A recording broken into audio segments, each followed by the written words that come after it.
வணக்கம். சிறகடிக்க ஆசை சீரியலில் இனி என்ன நடக்க போகுது அப்படின்னு தான் பார்க்க போகிறோம். இங்கே மனோஜ் வந்து தன்னுடைய பர்னிச்சர் கடையில் இருக்கும்போது ரோகிணி வந்து மனோஜுக்கு இன்சூரன்ஸ் போட சொன்னதாக ஒரு ஆள் வந்து அந்த பாண்டை கொடுக்குறாரு. அதுக்கப்புறம் ஒரு பூசாரி ஒரு ஆள் வர்றாரு. வந்து அவங்க மாதிரி உங்கள் கண்ணில் வந்து ஏதோ பட்டுருச்சான், அது இன்னும் நடக்கக்கூடாது, நீங்கள் நல்லா இருக்கணும்னு சொல்லி பணம்லாம் அனுப்பி அர்ச்சனை பண்ண சொல்லியிருந்தாங்க. அதோட பிரசாதம் உங்கள் வீட்டம்மாட்ட கொடுக்கணும், கொடுத்துருங்க அப்படின்னு சொல்லும்போது ரோகிணி மேலே நல்லாவே அபிப்பிராயம் வருது மனோஜுக்கு. நம்ம தான் வந்து ரோகிணி பணம் இல்லைன்னு சொல்லி வெறுக்கிறோம், ஆனால் நம்ம மேலே ரொம்ப தான் பாசமாக இருக்கிறா, இந்த கடை கூட அவள் தானே ஆரம்பிக்கிறதுக்கு காரணமாக இருந்தா அப்படின்னு சொல்லி ரோகிணி மேலே ரொம்பவே பாசமாக இருக்கிறாங்க. ரோகிணி எங்கே இருக்கா எதிர்க்கான்னு கேட்போமா அப்படின்னு நினைக்கும் போது உங்கள் அம்மா சொன்னது நினைவு வருது. அம்மா வந்து ரோகிணி கூட பேசக்கூடாதுன்னு சொல்லியிருக்காங்க, அம்மாட்ட கேட்போம்மா அப்படின்னு சொல்லிட்டு விஜயாவுக்கு கால் பண்ணுறாங்க. ஏம்மா நான் உங்கள்கிட்ட ஒன்று கேட்கணும் அப்படிங்கிறாங்க. என்னடா அப்படிங்கிறாங்க. நான் ரோகிணிகிட்ட பேசலாமா அப்படிங்கிறாங்க. நான் தான் சொல்லிட்டேனே அவள் கூட பேசக்கூடாது வைக்கக்கூடாதுன்னு சொல்லிட்டு அப்படிங்கிறாங்க. இல்லைம்மா அவள் என் பேரில் இன்சூரன்ஸ்லாம் புக் பண்ணியிருக்கா, அதுபோக அர்ச்சனைலாம் பண்ணியிருக்கா அப்படிங்கும்போது, டேய் அவள் வந்து அடுத்த பொய் சொல்கிறதுக்கு உன்னை வந்து ஐஸ் வச்சு அவன் வைப்பாடா, நீ வந்து இதெல்லாம் இது பண்ணாத, இன்சூரன்ஸ் பண்ணி யாரெல்லாமோ என்னெல்லாமோ பண்ணி அவங்க பணம் எடுக்குன்னு பார்ப்பாங்க, பணம் அவளுக்கு கிடைக்க மாதிரி கூட பண்ணியிருப்பாங்க இன்சூரன்ஸுக்கு அப்படிங்கிற. அப்படியாம்மா சொல்கிறீங்க அப்படிங்கிறாங்க. ஆமாடா, அதுக்கு வந்து அதிக வாய்ப்பு இருக்குது. ரோகிணி வந்து பயங்கரமான வில்லங்கமான ஆள், அவன் ஏகப்பட்ட பொய் சொல்லுதவா, இதையும் கூட பொய்யா கூட ரெடி பண்ணி ஒரு பேப்பராக தந்திருப்பா, இல்லையா அந்த பணத்துக்காக பண்ணியிருப்பா, உன் மேலே உள்ள அன்பில் அவள் பண்ணியிருக்கவே மாட்டா, உன் மேலே அன்பு இருந்தால் அவன்கிட்ட போய் சொல்லியிருப்பாளா வச்சிருப்பாளா, நீ பணக்காரன் ஆகணும்னு ஆசைப்படுதியே, நம்ம புருஷனுடைய ஆசையை நம்ம நிராசையை ஆக்குறோமே அப்படின்னு அவளுக்கு தோணவே இல்லைல்ல, அப்படி இருக்கும்போது அவள் எப்படி உன் மேலே பாசம் வச்சுருப்பா அப்படிங்கும்போது, ஏம்மா நீங்கள் சொல்கிறது சரிதாம்மா அப்படின்னு சொல்லி அவன் சொல்கிறாரு. ஏன்னா அவர் வந்து பிடிப்பார் கைமண்ணு தான், அவங்க அம்மா சொல்கிறது மட்டும்தான் கேட்குறது மாதிரி இருப்பார். அவர் 1000 டிகிரி படித்தாலும் அவருடைய அறிவுத்தன்மை அவ்வளோதான் எப்படியா இருக்குது. சரிம்மா அப்படின்னு சொல்லி ஃபோனை வச்சிடுறாங்க. ஒரு ஆள் வர்றாரு. வந்தோடனே நாங்கள் வந்து பேங்க்லேருந்து வரோம் அப்படிங்கிறாங்க. சொல்லுங்கள் சார், நான் தான் வந்து கரெக்டாக இது கட்டிட்டேனே, இஎம்ஐ கட்டிட்டேனே அப்படிங்கிறாங்க.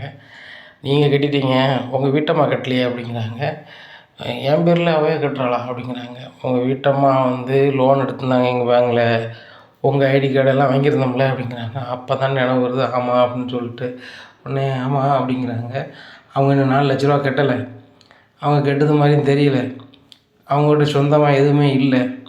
அப்படி இருக்கும்போது வந்து அவங்க ஹஸ்பண்டை தானே கேட்க முடியும் அப்படிங்கும்போது, நானும் அதுக்கு தர முடியாது, அவள் பணத்தை அவட்ட கேளுங்க அப்படிங்கிறாங்க. சார் அப்படிலாம் நீங்கள் சொல்லி தப்பிக்க முடியாது, நீங்கள் அவங்க புருஷன் தான் சரிதானே, அவங்க 4 லட்ச ரூபா லோன் எடுத்துருக்காங்க, கிட்டத்தட்ட 12 லட்ச ரூபா ஆயிடுச்சு.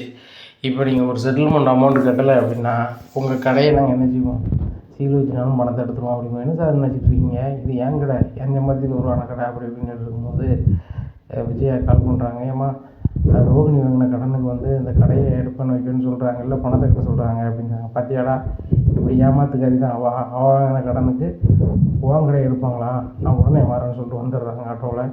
என்ன சார் நினச்சிட்ருக்கீங்க, இது என் பையன் வந்து என் வீட்டுக்கார பணத்தால் உருவாக்குனது அப்படிங்கிறாங்க. ஏம்மா அதெல்லாம் 2வது புறம், ரோகிணி வாங்கின கடனுக்கு இந்த மனோஜ் தான் பணம் தரணும், அப்படி தரலன்னு நாங்கள் எடுக்கிற மாதிரி எடுத்துருவோம்னு சொல்லிட்டு போயிடுறாங்க. டேய் பார்த்தியாடா, இந்த ரோகிணி ரொம்ப பாசம் வச்சுருக்கா, என் மேலே அர்ச்சனைலாம் பண்ணியிருக்கா, இன்சூரன்ஸ்லாம் போட்டு வச்சுருக்குன்னு அவட்ட பேசலாமான்னு கேட்குறியே, அவள் வந்து இன்சூரன்ஸ் பணத்தை எடுத்து ஓடலான்னு கூட பார்த்துருப்பாடா, அதுபோக அவள் வாயில் வர்றது எல்லாமே பொய் தான், பாரு அவள் வாங்கின கடன் உண்மையை கொடுக்கணுங்காங்க, அவள் இந்த 12 லட்ச ரூபா கடன் வாங்கி யார்கிட்ட கொடுத்தா அப்படிங்கிறாங்க. அவள் வாங்கினது 4 லட்ச ரூபாயா, வாங்கி 4-5 வருஷம் ஆச்சான், அது 3 மடங்கு ஆகிட்டான் அப்படிங்கிறாங்க. உடனே டேய் அதுக்கெலாம் நான் பொறுப்பு கிடையாது, இரு வாரேன் அப்படின்னு சொல்லி பார்வதிக்கு ஃபோன் அடிச்சு, பார்வதி ரோகிணிக்கு உடனே ஃபோன் அடிச்சு கடைக்கு வர சொல்லு அப்படிங்கிறாங்க.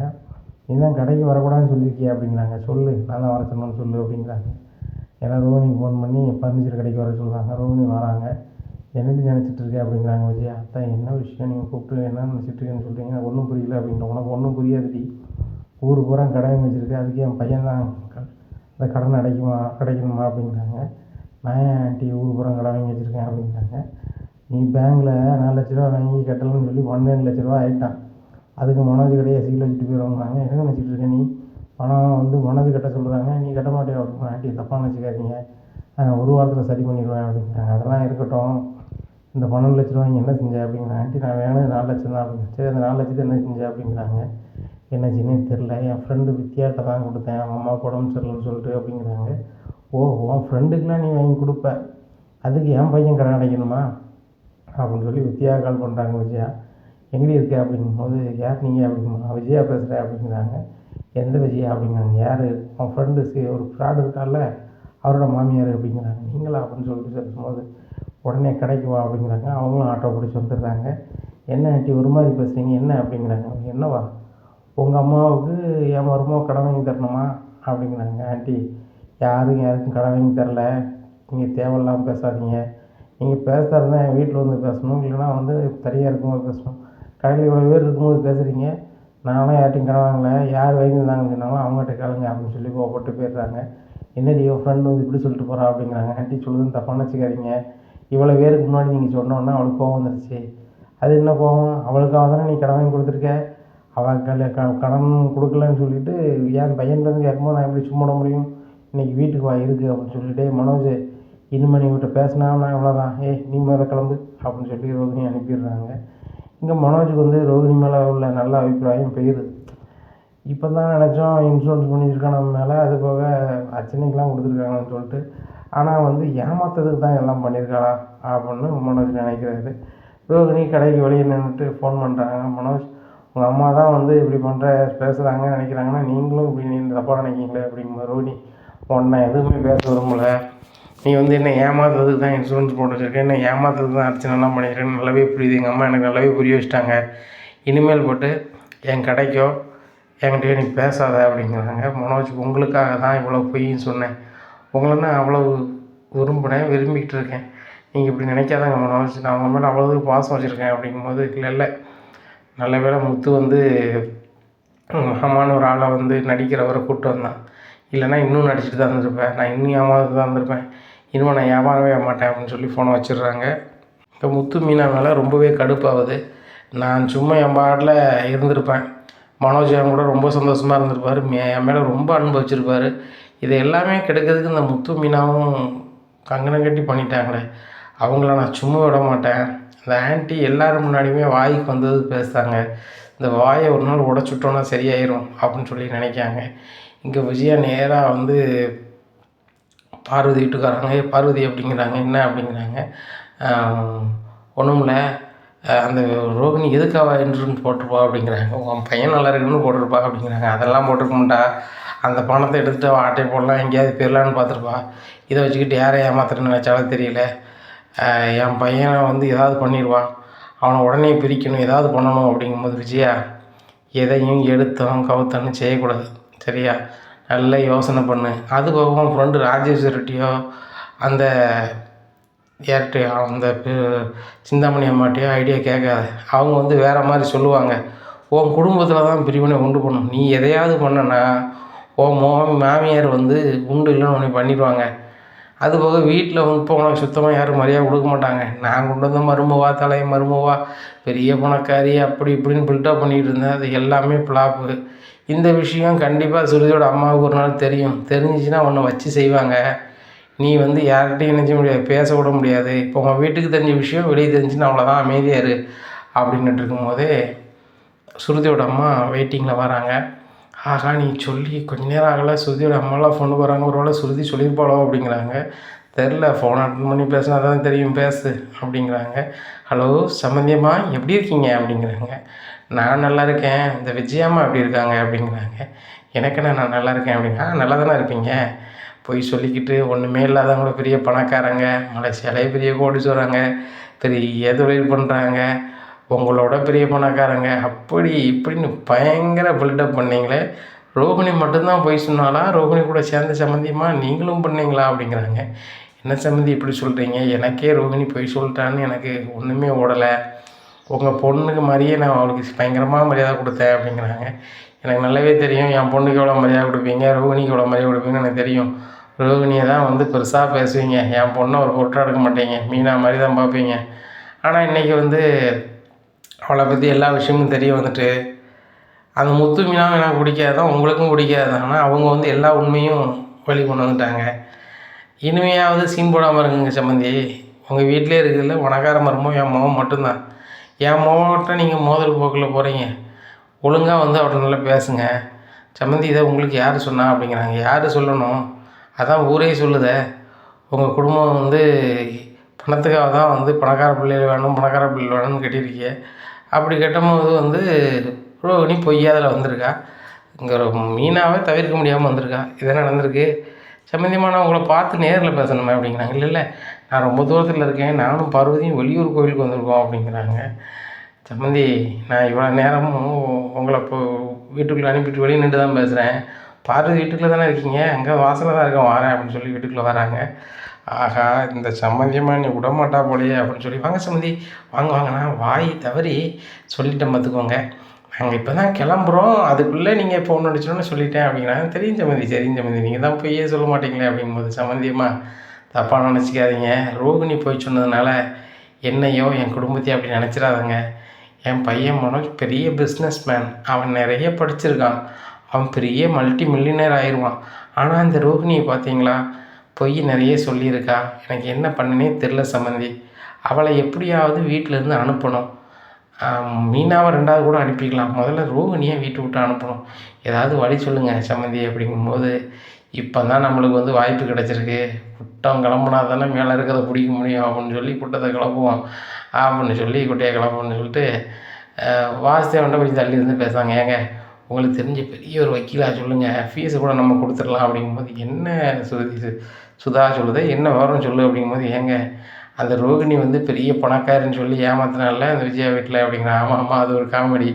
அண்ணாமலை குடும்பத்தில் பணக்கார மருமகளை பூரா கல்யாணம் முடிக்கணும்னு பேராசையாக இருந்தான், கடைசியில் பேராசை பெருநஷ்டம் ஆகிட்டு அந்த அண்ணாமலை எப்படியான எப்பவுமே தெரிஞ்சுக்கிட்டே தான் அப்படிங்கிறாங்க. ஏங்க அதெல்லாம் விடுங்க, இப்போ அவங்களுக்கு ஒரு ஐடியா பண்ணணும், அந்த ரோகிணியை வீட்டை விட்டு அனுப்பணுமா, அதுக்கு இந்த மாதிரி பண்ணுங்க சம்மந்தி, நீங்கள் என்னச்சா பண்ணலாங்கிறாங்க. என்ன பண்ணலாம் அப்படிங்கிறாங்க. சரி பெரிய வக்கீல் அவரை போய் பாருங்கள், பார்த்துட்டு அவர் பண்ணுவார், நம்மளுக்கு என்ன பைசா கொடுத்துடலாம், அந்த வீட்டில் நிம்மதி கூட அதுக்கு என்ன பண்ணணும் பண்ணுச்சுதா அப்படிங்கிறாங்க. சரிங்க அப்படின்னு சொல்லிட்டு, சம்மந்தியம்மா வாங்க அப்படின்னு சொல்லி நேராக அந்த வக்கீல் ஆஃபீஸ் கூட்டி போகிறாங்க. ஃபீஸ் எல்லாம் நாங்கள் கொடுத்துருவோம் சம்மந்தி, நீங்கள் ₹1 கொடுக்கணும்னா லட்சக்கணக்கில் கேட்பாங்க, ஆனால் இவர் ஒரு கதையை தொட்டார்னா கண்டிப்பாக ஜெயிச்சிருவார் அப்படிங்கிறாங்க. அப்படியே சம்மந்தி சரி சம்மந்தி அப்படிங்கும்போது, மனோஜ் வர சொல்லுங்கள் அப்படிங்கும்போதே, மனோஜ் இந்த இடத்துக்கு வாடா அப்படிங்கிறாங்க. விஜயா சொல்ல ஒன்றுமே சொல்ல முடியாமல் வந்துடுறாங்க. என்னம்மா வக்கீல் ஆஃபீஸ் கூட்டிருக்கீங்க அப்படிங்கிறடே, அந்த ரோகிணி வந்து சரி வராடா, சுருதி சொந்தக்காரங்க பொண்ணு ஒரு பொண்ணு இருக்குது, பெரிய பணக்காரங்க, அவங்க பொண்ணு கூட பேசி உனக்கு முடிச்சு வைப்பாங்கண்ணா. முதல்ல வந்து ரோகிணிக்கு உனக்கும் சம்மந்தத்தில் ஒரு பேப்பர் எழுதி வாங்கணுமா, அதுக்கு நீ இந்த கையெழுத்தை போடணுமா அப்படிங்கிறாங்க. என்னம்மா சொல்கிறீங்க அப்படிங்க. ஆமாடா அப்படின்னு சொல்லி ஒரு பேப்பரில் கையெழுத்து வாங்கிடுறாங்க. அது அவங்க கேட்டுட்டு வக்கீலும் கேட்டுட்டு சரிப்பா அனுப்பிடுறேன் அப்படிங்கிறாங்க. எப்படியா இருக்குது, இந்த ஒன்றுமே தெரியாத மாதிரி எல்லோரும் வீட்டுக்கு போயிடுறாங்க. ரோகிணி என்ன நம்ம பேசி பார்க்காங்க மனோஜ்கிட்ட, மனோஜ் வந்து புரிஞ்சுக்க மாட்டாரு, பேசவே மாட்டார். ரோகிணி மேலே சரியான காண்டில் இருக்காங்க. இங்கே ரோகிணி முதல் நாள் சமைக்கும் போது சுருதி கேட்குறாங்க, என்ன ரோகிணி நீங்கள் சமைக்க ஆரம்பிச்சிட்டிங்க அப்படிங்கும்போது, இந்த ஆண்டி தான் சமைக்க சொல்லிட்டாங்க அப்படிங்கும்போது, எப்படி இருந்து நீங்கள் இப்படி ஆகிட்டீங்க, ஆண்டி வந்து உங்களே சமைக்க சொல்லிட்டாங்களா, பெரிய மருமகா பெரிய பணக்காரி, எவ்வளோ கதைகள் சொல்லி வச்சுருந்தீங்க, எல்லாம் ஃப்ளாப் ஆயிடுச்சா, ஒரு ஃப்ராடு பண்ணீங்க அதெல்லாம் முடிவுக்கு வந்துடுச்சு, சூப்பர் மீனா வாங்க நம்ம சாப்பிட்லான்னு சொல்லிட்டு சாப்பிட்றாங்க. அதே டைனிங் டேபிளில் ரொம்ப மொக்கையாக கறியை வச்சு சாப்பிட்டுட்ருக்காங்க. வாடை தாங்கலை. ரோகிணி என்னத்தை சமைச்சிங்க, கரிஞ்சிவே வருது, இதெல்லாம் எப்படி சாப்பிட்றீங்க அப்படிங்கும்போது, ரோகிணிக்கு வேறு வழியே இல்லாமல் சாப்பிட்டுட்டு ரூமுக்கு போகிறாங்க. ரொம்ப கீழே மீனா மேலேயும் முத்து மேலே தான் ரொம்ப கோவம், ஏன்னா அவங்களால தான் நான் இந்த நிலைமைக்கு வந்தேன் அப்படின்னு சொல்லிட்டு. விஜயா மேலேயும் ரொம்ப காண்டாக இருக்குது. இந்த சூதிக்கு ஏதாவது ஆப்பு வச்சு இவங்க 2 பேரையும் பிரித்து விடணும் அப்படின்னு நினச்சிக்கிட்டு ரொம்ப போய் உட்காந்துருக்காங்க. இப்படியா இருக்குது. மனோஜ்கிட்ட சொல்லுதாங்க, மனோஜ் சாப்பிடு அப்படிங்கிறாங்க. சாப்பிட்றாங்க விஜயாவும் மனோஜும். சாப்பிட்டுட்டு ரூமுக்கு தூங்க போகிறான். மனோஜ் எங்கே போகிற அப்படிங்கிறாங்க. அண்ணாமலை எல்லாருமே இருக்காங்க. அம்மா ரூமுக்கு அப்படிங்க, இந்த ரூமுக்கு போகக்கூடாது, இன்னும் ரூம் வந்து எங்கள் பெட்ரூம் தான், உனக்கு வந்து அப்பாக்கிட்ட சீட் போட்டிருக்கேன், நான் கீழே பையில் படுத்துக்கிறேன் அப்படிங்களா, நானே கீழே படுத்துக்கிறேன் அப்படின்னு சொல்கிறாங்க. உடனே மனோஜ், அப்போ இங்கே ரூமு கூட வந்து வர மாட்டீங்களா, இங்கே கூட தூங்க மாட்டீங்களா அப்படிங்கும்போது, நீ என்னடி மனோஜ்கிட்ட பேசிகிட்டு இருக்க அப்படிங்கும்போது, என்ன ஆண்டி இப்படி சொல்கிறீங்க, நான் வந்தேன்னா அவங்க ஒய்ஃப் அப்படிங்கிறாங்க. அதெல்லாம் கொஞ்ச நாளைக்கு தான் சிதனாமீர் அப்படின்னு சொல்லிட்டு, மனோஜ் நீங்கள் வந்து போட்டு பாய்த்துட்டு வா அப்படிங்கிறாங்க. சரிம்மா அப்படின்னு சொல்லிட்டு போயிடுறாங்க. பின்னாடியே போய் ரவியும் முத்தும் போய் கூப்பிட்றாங்க, டே மனோஜ் மொட்டை மாடிக்கு வாடா அப்படின்ட்டு. என்ன மொட்டை மாடிக்கு போகிறாரு போனோன்னு, டேய் என்ன நினச்சிட்ருக்க, உனக்கு கல்யாணம் ஆயிடுச்சு, ரோகிணி அங்கே தனியாக வச்சுட்டு நீ எதுக்குடா அங்கே போனோம், அம்மா சொல்ல இன்னும் கேட்கணுமா, அம்மா சரியாக சொன்னாங்கன்னா சரிங்களா, அம்மா வந்து பணக்கார பிள்ளைய உன்னை கல்யாணம் முடிச்சு வைக்கணும்னு நினச்சாங்க, நீனும் அப்படி தான் நினச்ச, இப்போ அது கிடைக்கலன்னா அம்மா கோவத்தில் இருக்காங்க. சரி நீ வேணும்னு சொல்லி தானே அண்ணி தப்பு பண்ணிட்டாங்கன்ற போய் சொல்லையில் அந்த பார்லமா பண்ணிவிட்டு அவனு முத்து சொல்கிறாரு, டேய் உங்கள் 2 பேர் சொல்லி நான் கேட்க முடியாது, நான் முன்னேறேன்னா அம்மா சொன்ன வழியில் போனால் தான் முடியும், உங்கள் பேச்சை நான் கேட்க மாட்டேன் அப்படிங்கும்போது, டேய் இவ்வளோ தான் படிச்சிருக்க உனக்கு கொஞ்சம் கூட கூறு இல்லையா அப்படின்னு முத்துக்காரு, டேய் உன் புத்திக்கு நீ பூக்காரியை கட்டுவ, நான் வந்து அப்படி இருக்க முடியாது, ரவியோட பெரிய இடத்துல தான் கல்யாணம் முடிப்பேன் அப்படிங்கிறாங்க. உடனே ரவி சிரிக்கிறாரு, அதான் பண்ணியிருக்கிய மலேசியாவில் அப்படின்னு சொல்லி முத்து சிரிக்கிறாரு. டேய் 2 பேரும் சிரிச்சுட்டே இருங்கடா, பாருங்கடா நான் பெரிய இடத்துல போய் கல்யாணம் முடிக்க போகிறேன் அப்படிங்கிறாங்க. உடனே முத்து சொல்கிறாரு, கல்யாணம் முடிச்சா உள்ளே இருப்ப, ரோகிணி சும்மா கூட நினச்சிட்டு இருக்கேன் அந்த பார்லருமா அப்படிங்கிறாங்க. உடனே ரவி சொல்கிறாரு, நானும் அண்ணி கூட சேர்ந்து நீ சும்மா விட மாட்டேன் மனோஜ், அண்ணி தான் உனக்கு கடைசி வரைக்கும் அப்படிங்கிறாங்க. அதெல்லாம் பார்ப்பேன்டா அப்படிங்கிறாங்க. இங்கே பாரு ஒழுங்கு மரியாதையாக ரூமில் போய் தூங்க அப்படிங்கிறாரு முத்து. அதெல்லாம் அவன் சொல்ல கேட்க முடியாது அப்படின்னு சொல்லி மலை இறங்கி அண்ணாமலை ரூம் போயிடுறாங்க. அண்ணாமலை மனோஜை கூப்பிட்டுட்டே, மனோஜ் உங்கள் அம்மா தான் சொன்னாங்கன்னா உனக்கு எங்கே அறிவு போச்சு, நீ அந்த ரூமில் போய் தூங்கு அப்படிங்கும்போதுப்பா, உங்கள் ரூமில் தூங்குதுன்னா உங்களுக்கு பிடிக்கலையா, அப்போ நான் போய் ஹாலில் போய் தூங்கட்டுமா அப்படிங்கிறேன். கிடையாது கொஞ்சம் வரையும், ஆனால் கல்யாணம் முடிச்சுட்டு அந்த பிள்ளை ஏதோ ஒரு பொய் சொல்லிட்டாங்க, அதுக்காக இவ்வளோ கோவப்படக்கூடாது, நீ கோவப்பட்டாலும் பரவாயில்லை, உங்கள் அம்மா சொல்ல கேட்டுக்கிட்டு நீ ஆடிட்டு இருக்க, அது குடும்பத்துக்கு நல்லது கிடையாடா, ஒழுங்காக போய் ரூமில் தூங்கு அப்படிங்கிறாங்க. இல்லைப்பா நான் இங்கே தான் தூங்க போகிறேன்னு சொல்லிட்டு தூங்கிடுறாங்க. விஜயா நினைக்காங்க, என்னது நடந்தாலும் சரி தான், என் பையன் ஏன் சொல்ல மட்டும்தான் கேட்பான் மனோஜ், கண்டிப்பாக அவனுக்கு வந்து நான் ரிலீஃப் பண்ணி விட்டுட்டு ரோகிணி ரிலீஃப் பண்ணி விட்டுட்டு கண்டிப்பாக ஒரு பெரிய இடத்துல பார்த்து கல்யாணம் பண்ணி வச்சிடணும், ஸ்ருதி குடும்பத்தில் பெரிய பணக்காரங்களை பார்த்து கட்டிடணும், ஸ்ருதியோட பெரிய பணக்காரங்களை கட்டிடணும், மனோஜ் தான் பெரிய பிஸ்னஸ் பண்ணுறானே, ரவியே சமைக்க தான் படிச்சிருக்கான், அவனுக்கு இவ்வளோ பெரிய பொண்ணு கிடைக்கும் போது மனோஜ் கிடைக்காதா அப்படின்னு சொல்லி பயங்கர கற்பனை போட்டேன். அப்போ விடிஞ்ச பிறகு அந்த லெட்ரு வந்துச்சுன்னா ரோகிணி சரியாக வந்துடுவா அப்படின்னு சொல்லி நினைக்காங்க. மறுநாள் காலையில் விடிஞ்ச உடனே மீனா வீட்டு வேலைகள் எல்லாத்தையுமே செய்தாங்க. அப்போது வழக்கம் போல் மறந்து போய் ரோகிணி, மீனா எனக்கு ஒரு காய் போட்டு தாங்க அப்படிங்கும்போது மீனாவை பார்த்து முறைக்கிறாங்க. விஜய் நீ ஏன் தான் முறைக்கிறீங்க அப்படிங்கிறாங்க. இனிமேல் நீ அவளுக்கு காய் போட்டு கொடுத்தா அவ்வளோதான், ரோகிணி உனக்கு தேவையான நீ தான் சமைக்கணும், நீ பெரிய கோடீஸ்வரி கிடையாது, அவனும் நீ மாதிரி தான் மீனாவும், நீ எவ்வளவு தர டிக்கெட்டோ அதே மாதிரி தான் அவள் உனக்கு சமைச்சு தர மாட்டான், உனக்கு டீ போட்டு தர மாட்டான், அதான் சொல்லியிருக்கோம்ல, உனக்கு தேவையான நீ தானே சமைக்கணும்னு சொல்லியிருக்கேன், ஒழுங்காக சமைச்சு சாப்பிட்ற, டீ வேணுமா நீ போட்டுக்கோ அப்படிங்கிறேன், எனக்கு ஒன்றும் வேண்டாம் ஆண்டி அப்படிங்க, வேண்டான்ட்டு போ அப்படின்னுட்டு இருக்காங்க. கொஞ்ச நேரம் கழிச்சு ஒரு தபால்காரர் வராரு, வந்துட்டு இங்கே ரோகிணி யார் அப்படிங்கிறாங்க. நான் தான் அப்படிங்கிறாங்க. 1000 கையெழுத்து போட்டு வாங்க அப்படிங்கிறாங்க. இது என்னது அப்படிங்கிறாங்க. ஒரு வக்கீல் அனுப்பிவிட்ருக்காரா அப்படின்னு சொல்லிட்டு எல்லோரும் பார்க்காங்க. அதை பிரித்து படிச்சுட்டு அப்படியே ரோகிணி கண்ணீர் விட்டு அழ ஆரம்பிச்சிடுறாங்க. அதை கேட்டால் அண்ணாமலை என்னாச்சு அப்படிங்கிறாங்க. ஒன்றும் இல்லை அங்கிள், மனோஜ் எனக்கு வந்து நோட்டீஸ் அனுப்பியிருக்காரு, இந்த மாதிரி நான் அவருக்கு வேண்டாமா, நான் ஏமாற்றி கல்யாணம் முடிச்சேனா அப்படிங்கும்போது, டேய் மனோஜ் என்னடா பண்ணி வச்சுருக்க அப்படிங்கிறாங்க. எப்பா அம்மா தான் பண்ண சொன்னாங்க, சுருதியோட அப்பாவும் அம்மாவும் பெரிய ஒரு வக்கீலை பிடிச்சாங்க அப்படிங்கும்போது, அவங்களுக்கு இதுக்கு என்னடா சம்மந்தம் அப்படிங்கும்போது, அவங்களும் அம்மா வந்து அம்மா இன்னொரு இடத்துக்கு கூப்பிட்டாங்க, போனேன், நீ கையெழுத்து போட சொன்னாங்க, போட்டேன், ரோகிணி உனக்கு வேண்டாம் அப்படின்னு சொன்னாங்க, எனக்கும் ரோகிணி வேண்டாம்ப்பா, அது போக ஒரு ஸ்ருதியோட சொந்தக்காரங்க பெரிய பணக்காரங்க இருக்காங்க கேரளாவில், அவங்கள நான் கல்யாணம் முடிக்க போகிறேன் அப்படிங்கும்போது அண்ணாமலைக்கு சரியான கோவம் வந்தது. என்ன நினச்சிட்டு இருக்கேன் அப்படிங்கும்போது ரோகிணி அழுதுகிட்டே இருக்காங்க. அந்த பிள்ளையை பாடுறா, அவங்கள எவ்வளோ பாசம் வச்சா நீ இவ்வளோ போய் சொல்லி கல்யாணம் முடிச்சிருக்கோம், அது வந்து கண்ணீர் விட்டுட்டுருக்கு, என்னென்னு கல்றா அப்படிங்களப்பா, அது எல்லாமே நடிப்பு, நேரத்துக்கு என் பேரில் இன்சூரன்ஸ் பண்ணியிருக்குன்னு சொல்லி ஒரு ஆள் வந்து பேப்பர் கொடுத்தாரு, ஒரு ஆள் பிரசாதம் வந்து கொடுத்தாரு.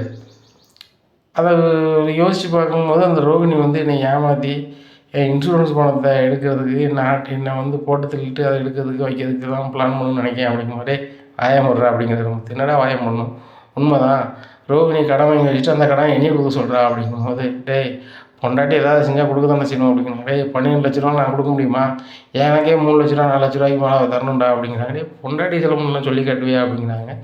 அவளுக்கு நான் செலவு பண்ணாதான் சொல்லி கட்ட போகிறேன், அவள் ஃப்ரெண்டுக்கு கொடுக்கணும், அங்கே கொடுக்கணும், இங்கே கொடுக்கணும், என்கிட்டே வட்டி வாங்கியிருக்கா அப்படிங்கும்போது மனோஜை பார்த்து விஜயா முடிக்காங்க. என்னடா இது நீ என்கிட்ட சொல்லவே இல்லை அப்படிங்கிறாங்க. இல்லைம்மா அதை நான் சொன்னால் நீங்கள் ஏசுவீங்கன்னு நான் சொல்லலை, என் அக்கௌண்ட்டில் பணத்தை வாங்கி கொடுத்து 10% எடுத்துக்காங்க, 5% எடுத்துக்காங்கன்னு சொல்லி தருவா, சரி வருமானம் வருதுன்னு சொல்லிட்டு நானும் கொடுத்தேன், ஆனால் இப்போ நடக்கிறதெல்லாம் பார்க்கும்போது ரோகிணி அந்த பணத்தை ஏமாற்றி யாருக்கும் கொடுத்துட்டு போகலாம், இல்லை என்ன செஞ்சுன்னா எனக்கு ஒன்றும் தெரில, ஏற்கனவே பேங்கில் பணம் வாங்கியிருக்கா, என்கிட்ட வேறு பணம் வாங்கியிருக்கா, என்ன பண்ணுதான்னு தெரியல அப்படிங்கும்போது ரோகிணி திருதுன்னு முழிக்காங்க.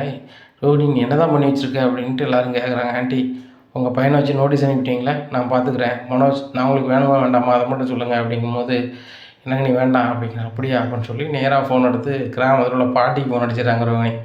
ஏன்னா இந்த வீட்டில் எது நடந்தாலும் மேனேஜ் பண்ணது அந்த பாட்டி தானே அப்படின்னு சொல்லி பாட்டி அடுத்த ஆட்டோ பிடிச்சி நேராக வீட்டுக்கு வந்துடுறாங்க.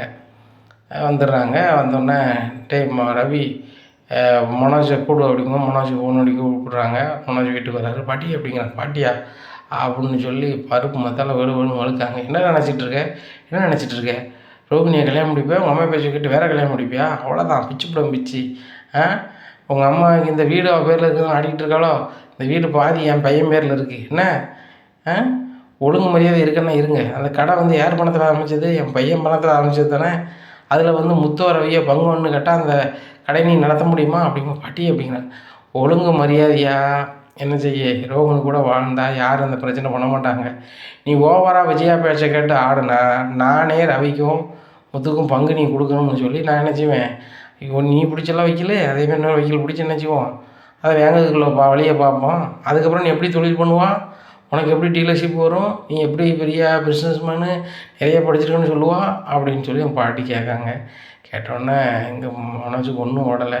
ஒழுங்கு மரியாதையாக ரோகிணி கூட சேர்ந்து வாழப்பாரு அப்படிங்கும்போது சரி பாட்டி அப்படிங்கிறாங்க. உடனே அதெல்லாம் இல்லை முடியாது அப்படிங்கும்போது, இங்கே பாரு விஜயா, நீ உன் பையனுக்கு திரி கொடுத்துட்ருக்க. ஒரு வீட்டில் ஒரு பிரச்சனை வருதுன்னா பெரியவங்க வந்து என்ன செய்யணும், அதை முடிச்சு விடுறதுக்கு வழியை தான் பார்க்கணும். மேலும் முறுக்கி விட்டுக்கிட்டு அதை வளர விட்டுக்கிட்டு அது நல்லதில்லை. சரிதானே? நான் கிராமத்தில் அங்கே வந்து விவசாய வேலை பார்த்துக்கிட்டு இருப்பேனா, ஃபோன் அடித்தா நாங்கள் வந்துட்டு இருப்பேனா? கிராமத்துக்கும் இதுக்கும் தூரம் தானே. ஒழுங்கு மரியாதை என்ன செய்ய, அவங்கள 2 பேரையும் வாழ விடு. இடைஞ்ச பண்ணிக்கிட்டு இருந்தேன்னு வச்சுக்கா அப்புறம் நடக்குதே வேறு. அண்ணாமலை பேரில் இருக்க பங்கு வீட்டை முத்து பேர்லேயே மீனா பேரில் எழுதி சொல்லிடுவேன்.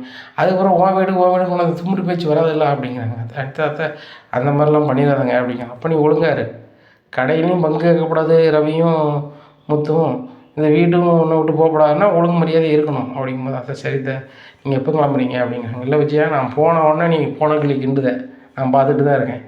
ஏன்னா அங்கே விவசாயம் பண்ணதுக்கு அங்கே ஒரு ஆளை நான் ரெடி பண்ணி விட்டுட்டு நான் மறுநாள் வந்து நிற்பேன். ஒழுங்கு மரியாதையாக இருக்கணும் அப்படிங்கிறாங்க. சரித்த அப்படிங்கிறாங்க. மனோஜ், இன்னும் ரோகிணி ரூமில் தான் தூங்கணும், உங்கள் அம்மா ரூமில் போய் தூங்க தான் வைக்கணும், நல்லா இருக்காது. சரிதானா? அதே மாதிரி ஸ்ருதியோட அப்பாட்டையும் அம்மாட்டையும் சொல்லிடு, எங்கள் வீட்டுக்கு அதில் நீங்கள் தலையிட வேண்டாம், நானும் எங்கள் அம்மாவும் வந்து உங்கள்கிட்ட எந்த உதவியும் கேட்க மாட்டேன்னு சொல்லிடு அப்படிங்கிறாங்க. ஸ்ருதிமா, உங்கள் அப்பாட்டையும் எங்கள் அம்மாட்டையும் சொல்லிடு அப்படின்னோடனே ஸ்ருதி வந்து கால் பண்ணுறாங்க அம்மாவுக்கு. மம்மி, உனக்கு ஏன் மம்மி தேவையில்லாத வேலை, அப்பாவுக்கு உனக்கும் மனோஜுக்கும் ரோகிணியும் ஏதோ மனசுக்கு வருத்தத்தில் இருக்காங்க, அவங்கள பிரிக்கிறதுக்கு நீங்கள் வைக்கல் கூட்டி போயிருக்கீங்க அப்படின்னு என்னட்டு நினச்சிட்ருக்கேன். உங்கள் மாமியாரும் மச்சானும் கேட்டாங்க, உதவி கேட்டாங்க, நாங்கள் செஞ்சோம். இதுக்கு எங்களுக்கு கெட்ட பேர் இருந்தால் என்ன அர்த்தம் அப்படிங்கிறாங்க. மம்மி, இந்த வீட்டில் வந்து எது நடந்தாலும் இனி தான் சொல்லுவாங்க, உங்கள் அப்பா உங்கள் அம்மாட்டையும் சொல்லுன்னு சொல்லி பாட்டி சொல்கிறாங்க அப்படிங்கும்போது, அந்த அண்ணாமலை குடும்பம் எல்லோரையும் ஏமாத்துறன்னு நினச்சி பிளான் பண்ணுதாங்க. உன்னையை ஏமாற்றி கல்யாணம் முடித்தாங்க. அந்த ரோகிணி இந்த குடும்பத்தை ஏமாற்றி கல்யாணம் முடிச்சிட்டா. அதனால் அவன் அந்த வீட்டில் இருக்கக்கூடாது, வேறு கல்யாணம் முடிக்கணும்னு நினைக்காங்க. இது வசதியான பொண்ணு இருக்கான்னு கேட்டாங்க. நம்ம சொந்தத்தில் சொன்னேன் அப்படிங்கிறாங்க. மம்மி, நான் கல்யாணம் முடித்ததே உனக்கு கௌரவ குறைச்சல் அப்படி இப்படின்னு சொல்லுவேன். இப்போ எங்கள் நம்ம சொந்தக்காரன் மட்டும் வந்தால் சரியாயிருமா அப்படிங்கிறாங்க.